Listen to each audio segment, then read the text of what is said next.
ফারহানের বাবা যখন রুমে নামাজ পড়তে আসে তখন তাদের দুষ্টুমির শেষ নেই। নামাজ পড়তে দেবে না তার বাবাকে।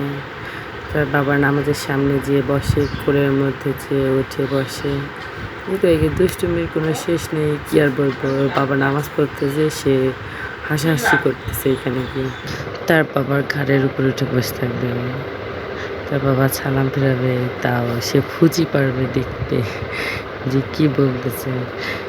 তাই ভাবলাম ওরা এরকম দুষ্টুমি করে ওদের ভিডিওটা করে রাখি, যাতে ওরা ভবিষ্যতে দেখতে পারে। আর আপনারা একটু দেখেন ওদের দুষ্টুমিগুলা। ওরা বড় হলে দেখবে ওর বাবার সাথে কেমন করতো। ওর বাবা যদি বাসায় নামাজ পড়ে, তাহলে ওরা যদি চেতন থাকে, তাহলে প্রতিটা ওয়াক্ত ওরা এইরকম করবে বাবার সাথে। সামনে যে দাঁড়াবে, দৌড়াবে, কি আর বলবো, কেমন করে দেখেন।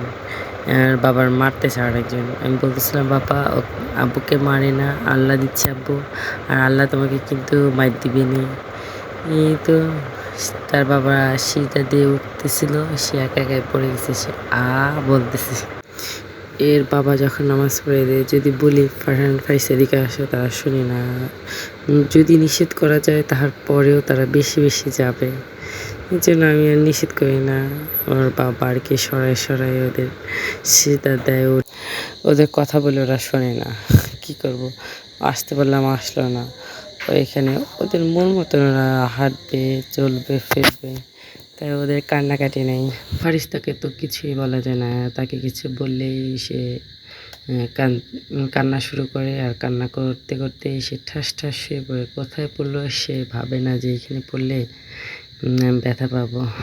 ফুলুর হোক, খাটের উপর হোক, সে ঠাস ঠাস পরে ব্যথা পাবে মাথায়। ওর বাবা নামাজ শেষ করে তো দুই ছেলে মেয়েকে আদর করতেছে। আগে ফারিস থেকে আদর করলো, ফারহান এসে তাকিয়েছিল যে ওকে আদর করলো, আমাকে আদর করলো না। তারপর আবার ফারহানকে একটু আদর করলো, তার হাতে